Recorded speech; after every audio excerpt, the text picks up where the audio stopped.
बच्चे बहुत एक्टिव होते हैं, चीज़ों को बहुत जल्दी समझ लेते हैं। तो जो बहुत तेज बच्चा है, आप जो सी कहेंगे तुरंत एक कदम आगे आ जाए। तो फिर मान लीजिए कि आपने फिर कहा कि अब सब लोग अपने प्लेस पे चले जाइए। फिर आपने किसी दूसरे का कोई दूसरा लेटर लिया, दूसरा बच्चा आ गया है। फिर तो पहला मान लीजिए बच्चा बहुत तत्परता दिखाते हुए बहुत तेजी से आ गया है, दूसरा बच्चा कुछ स्लो आ रहा है। कुछ ऐसे ही बच्चे हैं जो बाद में कहेंगे कि हमको आगे भी आना पड़ेगा। तो इससे उनकी बौद्धिक स्तर का पता चलेगा कि कौन सा बच्चा चीज़ों को कितनी तेजी से समझ लेगा।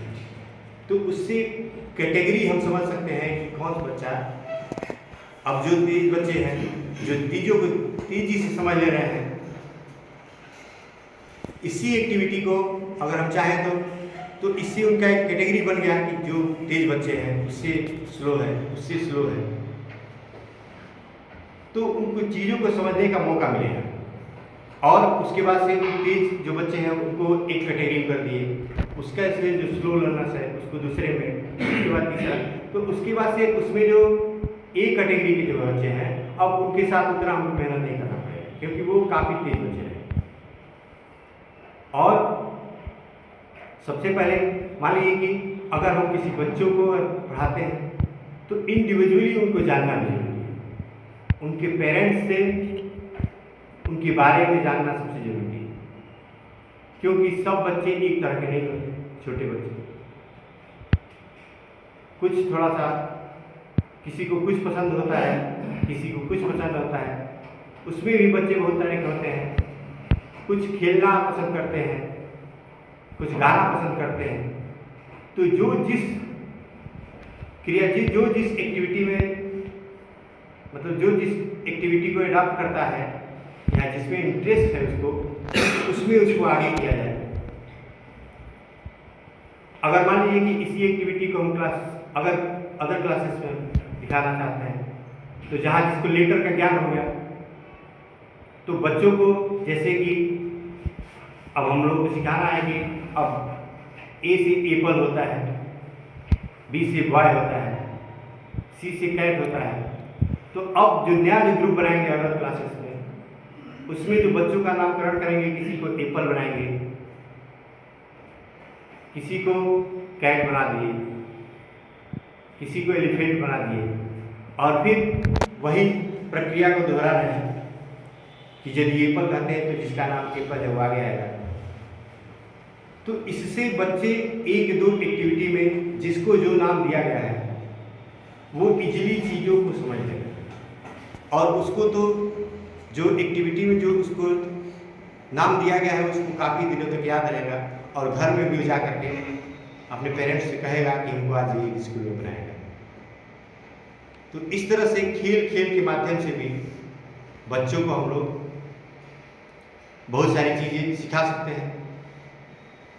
चित्र के माध्यम से, छोटे बच्चे हैं उनको चित्र दिखाना, चित्र से बहुत प्रेरित होते हैं। कोई फिगर बोर्ड पे हमने बना दिया, तो जब हम बोर्ड पे कोई फिगर बनाएंगे से क्लास 3 तक के टीचर्स को बहुत ध्यान से सुनना। तो जब कोई फिगर बनाते हैं अगर बोर्ड पे, जैसे मान लीजिए कि किसी बच्चे का फोटो बना दिया हमने बोर्ड पे और वो कुछ चीज़ों को फेंकता हुआ दिखा रहा है, कोई चीज़ों को फेंकता हुआ ऐसे दिखा रहा है, फेंक रहा है।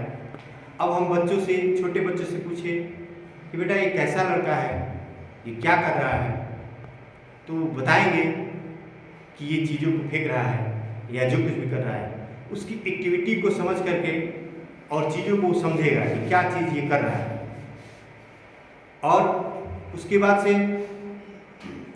अब उसे पूछे कि ये बच्चा अच्छा काम कर रहा है कि बुरा काम कर रहा है, वो बच्चा बताएगा कि नहीं सर ये बुरा काम कर रहा है। कुछ बच्चे कहेंगे अच्छा काम कर रहा है, तो आप उसको फिर बताएंगे कि नहीं ये गलत काम कर रहा है। हमेशा अपने घर को, अपने क्लासरूम को सदैव क्लीन रखना चाहिए। उसी में थोड़ा सा एक फिगर बना दिए जिसमें बच्चा पढ़ रहा है किसी किताब को। किसी बच्चे से पूछे आप कि बेटा ये क्या कर रहा है, वो बताएगा कि बुक लिया है, बुक लेकर के क्या कर रहा है, तो ये पढ़ रहा है। अब वो चीज़ों को इंट्रोड्यूस ही कराना हमारा काम है। एक मदर टीचर्स का ही काम है। एक जिस तरह से माँ बाप अपने बच्चों को चीज़ों को सिखाते हैं एक एक स्टेप, वही काम हमको वहाँ पर करना है। चीज़ों को इंट्रोड्यूस कराना है, चीज़ों के बारे में उनको बताना है। अब उससे पूछे कि बताओ बेटा कि ये पढ़ाई अच्छा काम है कि बुरा काम है। वो थोड़ा सा और संज्ञान हो जाएगा, वो तो समझ के बताएगा कि हम लोग भी पढ़ रहे हैं, ये भी पढ़ रहा है, यानी कि पढ़ना लिखना अच्छा काम है। तो वो जब हम किसी बच्चे को कहानी सुनाते हैं तो उनका कंसंट्रेशन बढ़ता है कि क्लासेस में किस तरह से बैठा जाए।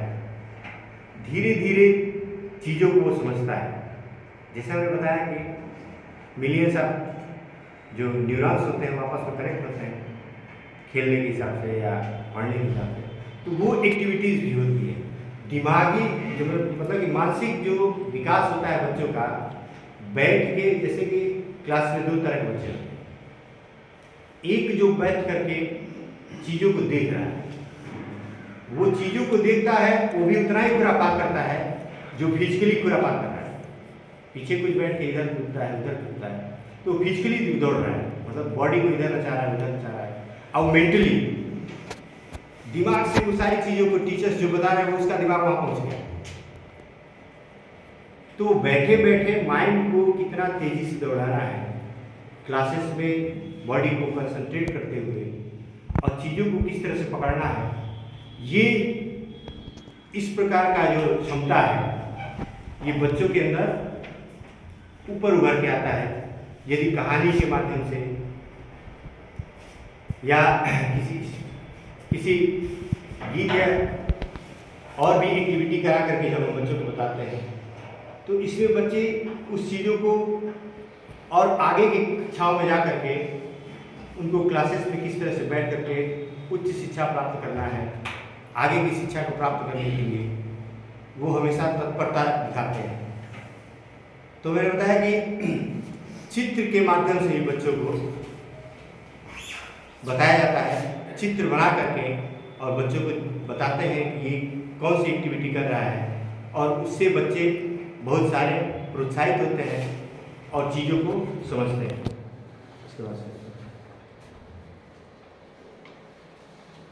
इसके बाद से है structure of pre school classroom, मतलब प्री स्कूल क्लासरूम का स्ट्रक्चर कैसा है। तो पहले तो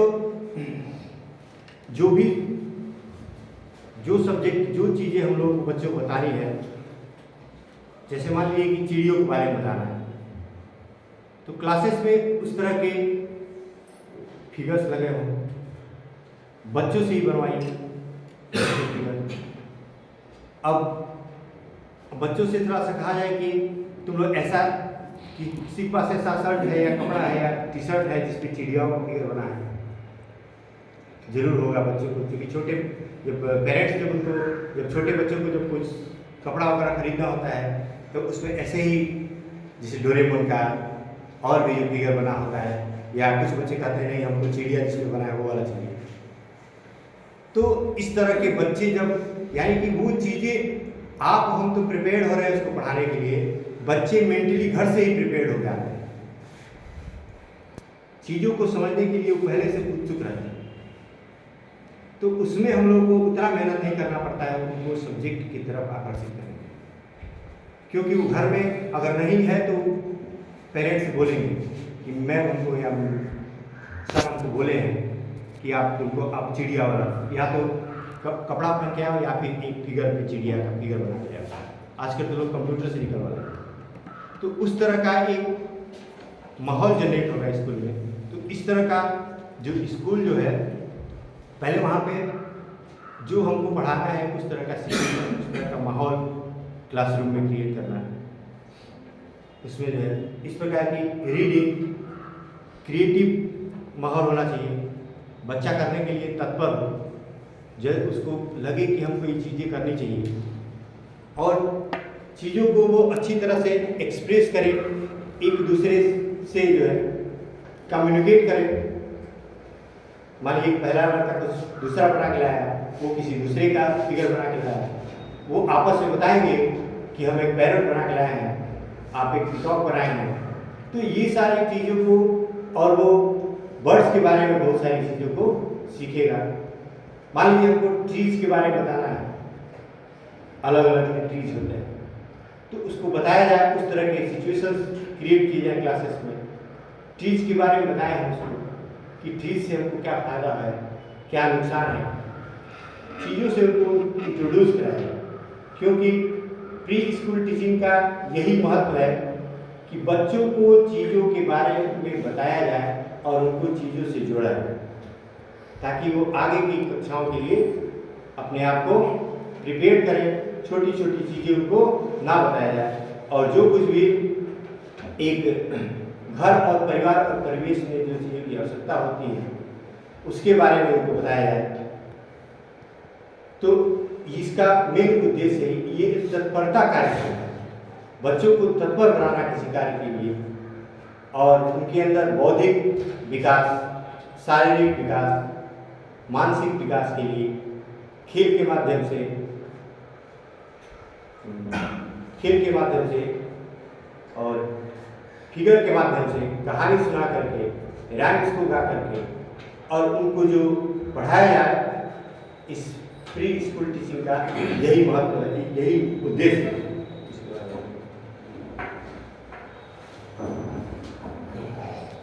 role of pre school teachers. तो प्राइमरी टीचर्स की क्या ड्यूटीज हैं? सबसे पहले तो ऑर्गेनाइज योर क्लासरूम स्टडी, मतलब जो भी हम अगर इंडिविजुअली सारे बच्चों को जाने, सारे बच्चों को इंडिविजुअली जाने। जो बच्चे जब पहली बार जब स्कूल में आते हैं बच्चे, तो वो काफ़ी डरे होते हैं। वो बच्चे, कई बार हमने देखा है कि जो बच्चे पहली बार स्कूल में आते हैं तो वो काफ़ी डरे होते हैं, अपने आप को एडाप्ट नहीं कर पाते हैं। वो डरे होते हैं, किसी टीचर्स को देख के डर जाएंगे, क्योंकि वो पहली बार अपने घर से निकल करके किसी स्कूल में आते हैं। मदर फादर के साथ हमेशा रहते हैं, भाई बहन के साथ रहते हैं, तो वो जब स्कूल में आते हैं तो उनसे फ्रेंडली बिहेव करना, उनके बारे में पहले, मान लीजिए पहले दिन कोई बच्चा स्कूल आया, वो काफ़ी रो रहा है, तो उसको हम उसका ड्यूरेशन कुछ कम करें, बच्चों से इंट्रोड्यूस कराएं, और भी जो बच्चे पहले से क्लास में हैं उनसे उनको इंट्रोड्यूस कराएं, और जो छोड़ने आए हैं उनके पेरेंट्स को बोलें कि आप इस बच्चे को 2 घंटे या 2.5 घंटे बाद इसको फिर वापस लेते जाइए, और उसके पेरेंट्स से पूछें कि इसको क्या अच्छा लगता है, ये क्या कौन सा चॉकलेट खाना पसंद करता है, कौन सी एक्टिविटी इसको पसंद करता है, ये घूमना पसंद करता है या बैठना पसंद करता है, तो उसके बारे में जानें। और उसके बाद मान लीजिए कह दिए कि इसको बोल दिए कि इसको लड्डू खाना काफ़ी पसंद है, तो आप बोलिए कि जब वो आता है दूसरे दिन, तो चुपके से जब आने लगे तो उसके बैग में लड्डू रख दीजिए, और वो जब आता है तो कुछ देर बाद आप जो टीचर्स, मदर टीचर्स है, वो उसको अपने हाथ से लड्डू दे, तो बच्चे एक पेट एनिमल के जैसे होते हैं, जो उससे प्यार ज़्यादा करता है वो उसी के इर्द गिर्द उसी की बातें मानते हैं और उसी को सब कुछ मानते हैं। तो अब जो 1 घंटा बच्चा आपके पास रहा है, वो 2 घंटे रहने के लिए वो राजी हो जाएगा। उसको बताइए कि अब कुछ देर रुकोगे तो आपको एक और लड्डू दिया जाएगा, तो अवश्य रुक जाएगा। और इस तरह से उसका इंटरेस्ट क्लास में रुकना वहाँ, और उसके बाद से उस तरह के बच्चे जो हैं उनसे मित्रता कराना, किस तरह से वो अपने घर को छोड़ करके यहाँ पे रहने लगे, बस इसी के बारे में उसको किसी युक्ति से उसको मना लेना, यही इसका मुख्य उद्देश्य होता है। जो पहली बार जो बच्चे घर से स्कूल आए हैं, और उसके बाद से उनको धीरे धीरे विषय वस्तुओं की तरफ आकर्षित करना, और जो उसके बारे में जो कुछ भी बताना है उसको हम धीरे धीरे उनको बताएंगे। तो इस तरह से हम उनको ये जो है जो ये रोल है जो टीचर्स का, प्री स्कूल टीचर्स का, ये पहला उसका आवश्यकता है। उसको अपनी फीलिंग्स को उसके साथ शेयर करना। अब मान लीजिए बच्चा जो कुछ भी चाहता है वो आपसे बताएगा। फ्रेंडशिप मतलब फ्रेंडली बिहेव करना बच्चों के साथ, बच्चों के साथ फ्रेंडली बिहेव करना है कि बच्चा आपसे डरे नहीं। आप जो कुछ भी उसकी प्रॉब्लम्स हैं वो आपसे शेयर करें, क्योंकि बच्चे डरे होते हैं। कई बार उनको किसी चीज़ की आवश्यकता होती है लेकिन आपसे हमसे वो बता नहीं पाते। जैसे मैं एक बार जा रहा था यहाँ से नीचे, एक बच्चा कॉरिडोर में उधर खड़ा था, तो हम उसको देखे तो हम समझ गए प्रॉब्लम कुछ है। तो मैंने उससे पूछा कि क्या हो गया, क्यों यहाँ खड़े हो? तो कहा कि सर ऐसा पॉइंट एक और रखे हैं। उससे पूछा कि ऐसा एक और पॉइंट रखे हैं। हम कहे कि क्या हो गया? तो कहा कि सर तो बता नहीं रहा था, हम पॉइंट में गड़बड़ हो गया है। कहा कि हाँ सर, हम कैसा करो। और उसके बाद दाई को भेजे हम। तो ये और ये भी है कि ये एक ऐसा पवित्र वक्त है कि अगर मान लीजिए किसी बच्चे के साथ ऐसा हो जाता है और अगर आप उसका हेल्प कर दिए तो वो जीवन में अपने माँ बाप को तो भूल जाएगा लेकिन आपको कभी नहीं भूलेगा, क्योंकि वो इंसिडेंट सबको याद रहता है। और सभी लोग स्कूल में गए हैं, सबको ये सारी चीज़ें याद है। लेकिन इसमें कुछ एक डिमेरिट्स भी है। जैसे मान लीजिए कहानी कुछ लोग कहते हैं, सर क्या ऐसी घटना किसी टीचर के साथ हुई है क्या? अब वो बता सकते हैं कि किसी के साथ ऐसा कुछ घटना हुआ है तो उसको बताएंगे। मुझे इतना याद है सर, जब मैं क लिखना सीखा था तो उस विद्यालय का एक पीपल का वृक्ष था, उसके नीचे पलटी पर क लिखना सीखा था, जो मुझे आज तक याद है। पहली बार मैं लिख पाया था, कितनी बार रिपीट कर उसी पीपल के पेड़ के नीचे इनको ज्ञान मिला था। तो उसके बाद और इसके अलावा भी कोई एक्सपीरियंस आप लोग? और एक सर थे हमारे जो मावा लेकर आते थे, मावा लुमट सब हम लोग करते थे। तो वो मावा लेकर आते थे, गोविंदगढ़ एक गांव था, वहाँ से फेमस था। हाँ वही, वहाँ से वो जो मावा जो खोआ निकलता है, जो आज तक यूसुफ खान नाम होता है सर। तो जब हम बच्चों को कोई कहानी वगैरह सुना रहे हैं या कोई ऐसा सिचुएशन न दिखाएं जिससे बच्चे डर जाए, या कोई ऐसी, कई बार लोग कहानी कहते हैं, जैसे कि मैं एक अपना उदाहरण बता रहा हूँ। एक बार हम अपने गए थे नदिया, वहाँ पे जब बहुत छोटे थे।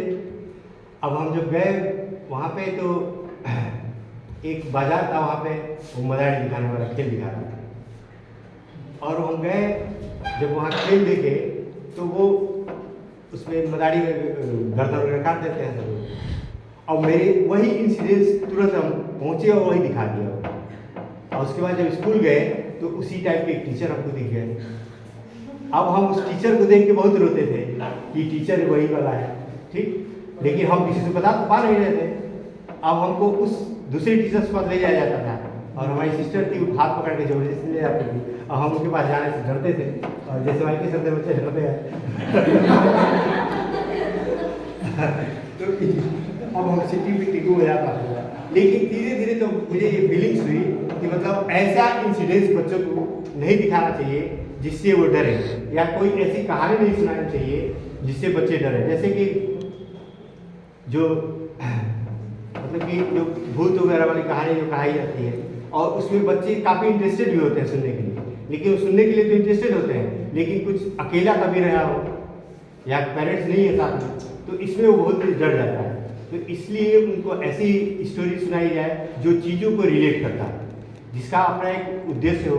ठीक, अब जैसे उसके बच्चों के अंदर राष्ट्र भाव उत्पन्न करने के लिए राष्ट्रीय कविता सुनाई जाए, राष्ट्र भावना को प्रेरित करने के लिए उनको तिरंगा के बारे में बताया जाए, ये झंडा है वो। उनको जब सिखाया जाए तो रिदम पूर्वक जो पठन पाठन होता है, जैसे बच्चे गा करके, जैसे हम देखे प्राइमरी स्कूल में जो बच्चे हैं छोटे वाले, वो गाते हैं अनार के दाने लाले लाल, आम खाता मीठू लाल, इमली खट्टी मीठे बेर, ईख के खेत में घुस गया से।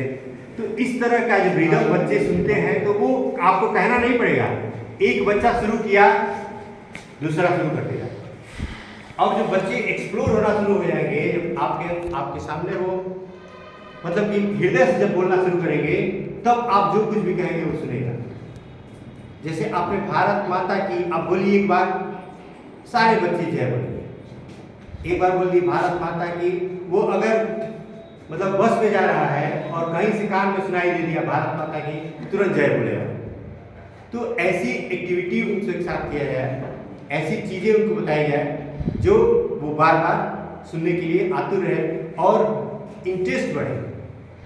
बच्चा तब वो घर नहीं रहेगा, तब मैक्सिमम वो कहेगा कि हम स्कूल में ही आएंगे और लोगों के साथ घुल मिल जाएगा। तो इस तरह की एक्टिविटी करा करके बच्चों को प्री स्कूल टीचिंग बहुत अच्छी तरह से कराई जा सकती है और ये बच्चों के लिए बहुत ही आवश्यक है।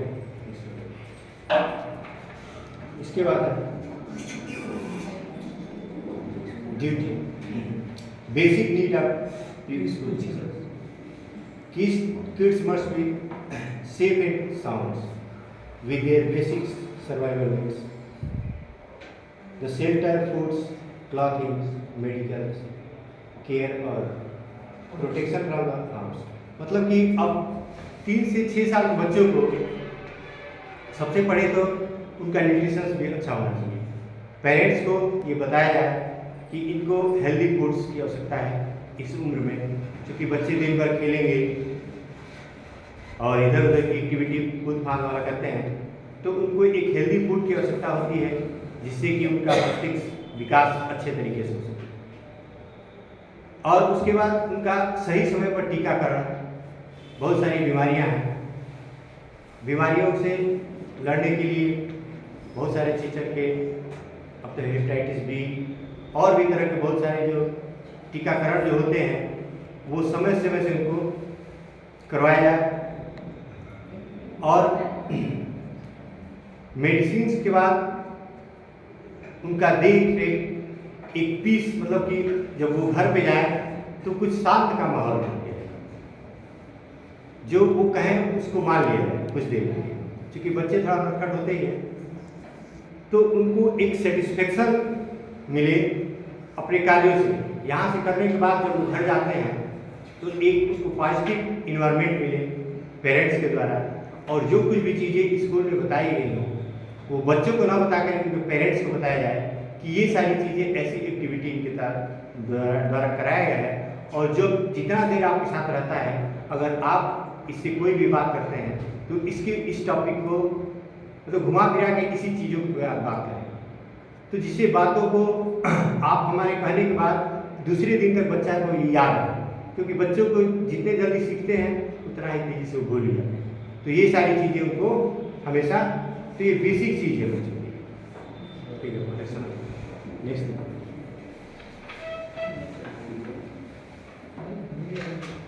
कॉमन प्रॉब्लम, जो कॉमन प्रॉब्लम जो बच्चों में होती है, मैंने बताया कि वो बच्चे अपने आप को पहली बार जब स्कूल में आते हैं तो बच्चे एडाप्ट नहीं कर पाते हैं अपने आप को, और बच्चों के साथ घुल भी नहीं पाते हैं और वो डरे रहते हैं। तो उनके अंदर से वो डर निकाल देना है और उनको इस इन्वायरमेंट में घुल मिल जाए, इसलिए उनके प्रति मित्रता की भावना, उनको क्या किन चीज़ों की आवश्यकता है, ये सारी चीज़ें उनके साथ इस तरह का व्यवहार करें जिससे वो आपके प्रति लगाव हो। और भी बच्चों से ग्रुप में बैठा करके कुछ डिस्कस कराना, आपस में 2 बच्चों को खड़ा कर दीजिए, कह दीजिए कुछ इससे तुम पूछो, इससे, तो वो आपस में कुछ बातचीत करेंगे जिससे फ्रेंडली बिहेवियर उनका बढ़ेगा। और वो जब एक दूसरे से जब मित्रता हो जाएगी तो घर पे तो इतने मित्र मिलते रहेंगे उनको खेलने के को, तो इसलिए वो मित्रता उनके आपस में हो जाएगी और वो बच्चे क्लास में बैठने लगेंगे। और इसके बाद से मान लीजिए कि कोई क्यूज कराना है, मैक्सिमम क्यूज करा दीजिए, ठीक, जिज्ञासा जैसे उनके अंदर उत्पन्न हो।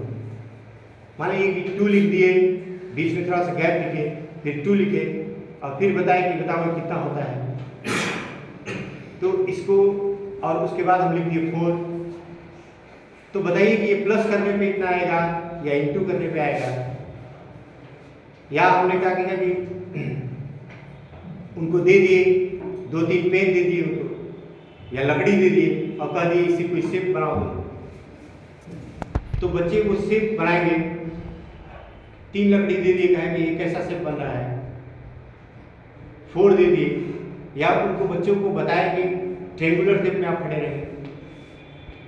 हम लोग एक रेलगाड़ी आज बनाएंगे, बच्चों को रेलगाड़ी, छुक वाली रेलगाड़ी बना के सिखाइए, तो बच्चों को वो क्लासरूम में भी हो सकता है, एक के साथ दूसरे जाएंगे और एक को बताइए कि आप डब्बे गिनोगे यहाँ खड़ा, वो गिनेगा, 2 बच्चे 4 बच्चे जब आपस में जब एक के पीछे एक दौड़ेगा तो एक दूसरे को एक गिनने का काम किया, फिर कह दो कि चलो तुम कितना गिने हो, फिर दूसरे को वहाँ खड़ा करिए, फिर वे दूसरा उसको काउंट करके बताएगा, फिर तीसरे को खड़ा करिए, उसमें कुछ डिफरेंस आएगा, वो अपने हिसाब से बच्चों को क्या करेंगे, काउंट करेंगे और काउंट करने के बाद वो बताएंगे। तो इससे उनकी जो काउंटिंग, जैसे कि काउंट करने की जो क्षमता होगी वो बढ़ेगी। तो इस तरह से हम उन सबको एक अच्छा इन्वायरमेंट दे सकते हैं और उनके अंदर कॉमन प्रॉब्लम्स होता है, जो फियर्स उनके अंदर हो, जो डर होता है, क्लास में नहीं आते हैं, दूसरे दिन स्कूल से घर से स्कूल आने का नाम नहीं लेते हैं, उनको अगर कोई प्रॉब्लम होती है तो उनकी चीज़ों को समझें, उनके एक्सप्रेशन को समझें, और वो बच्चा इतना मतलब कि आपसे घुल मिल जाए कि जो भी उसको प्रॉब्लम है वो आपसे शेयर करे। अगर कोई प्रॉब्लम है तो वो आपसे शेयर करें।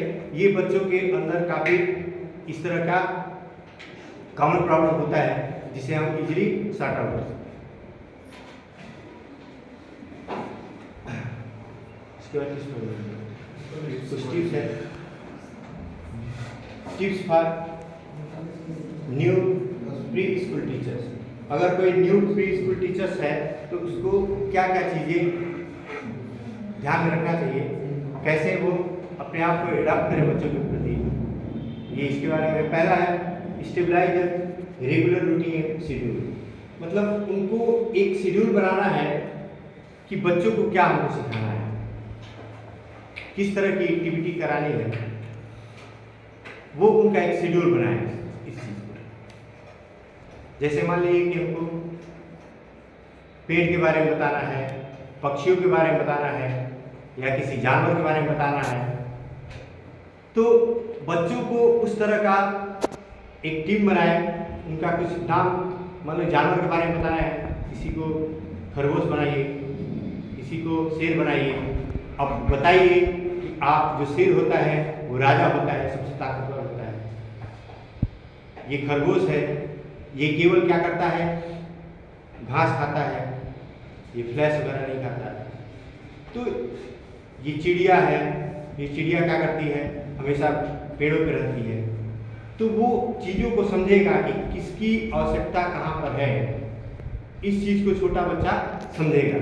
और इसको जब कहानी और सिस्टम के बारे में बताएंगे तो उसमें इंटरेस्ट लेगा वो, और उसमें पढ़ने में वो इंटरेस्ट लेगा। बी एन एक्सप्लोरर, वो क्या बच्चों को खुलने का मौका है, बच्चा अपनी चीज़ों को कहे। जैसे हम सर हैं, इनके सामने कोई बच्चा जो भी उसके अंदर होता है वो बोल देता है, ये इनके अंदर क्वालिटी है। एग्जाम्पल अंगद सर बताएंगे। इस बार मैं हाई स्कूल पढ़ाता हूँ, तो यूकेजी में स्पेशल ट्यूशन में गया था। तो सभी बच्चे खड़े हुए, good morning madam, ma'am, good morning ma'am. Ma'am दिखाई दे रहा।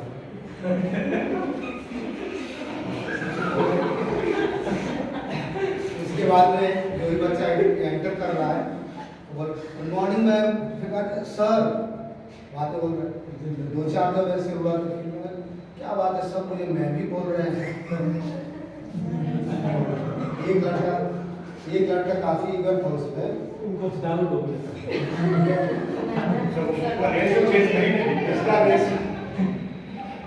उसका रेस्पॉन्स सुन करके मुझे भी बहुत खुशी हुई और काफी आश्चर्य भी हुआ। क्या रिस्पॉन्स था? वो बच्चा बोला, "सर, मैं बताऊं उनका रीजन क्या कारण है सर, सब आपको मैम क्यों बोल रहे हैं?" तो हाँ बोलो तो क्या कारण है। उसने बताया, सर इन लोगों की आदत पड़ गई है बोलने की, मैम जब भी आते हैं तो मैम, और जब भी खड़े होते हैं तो मैम बोलते हैं, इसीलिए आपको भी मैम बोल रहे हैं। यही रीजन, यही असली कारण है कि ये लोग मैम बोल रहे हैं। मुझे बड़ी आपको बच्चों को नहीं समझाना चाहिए ना।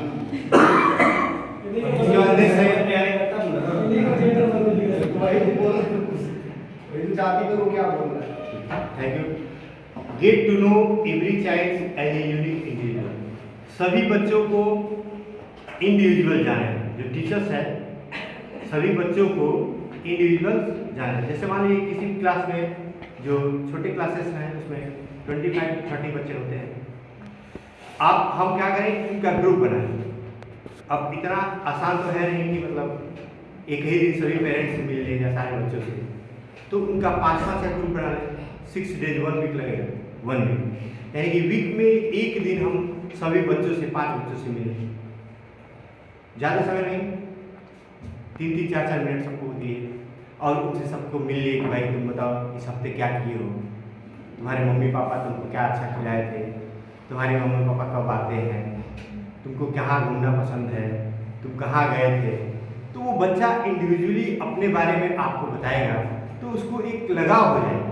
जो भी प्रॉब्लम होगी उसके मन की बात आपसे कहने में कभी हिचकिचाएगा नहीं।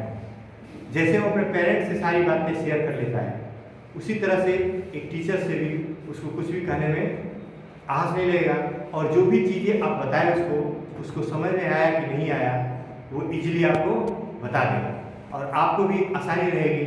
जो भी प्रॉब्लम होगा आप उससे शेयर कर सकते हो। कुछ दिन बाद तो ऐसा हो जाएगा कि आपको उसके पेरेंट्स से बात करने की ज़रूरत नहीं पड़ेगी, बहुत कम ही बात करने चलेगा, क्योंकि वो खुद ही आप कोई मैसेज चाहोगे तो अपने पेरेंट्स के लिए भी वो उसी से दे सकते हैं। तो इस तरह से इंडिविजुअली बच्चों से मिलने से बहुत सारा लाभ रहेगा। ठीक, नेक्स्ट है। Thank you.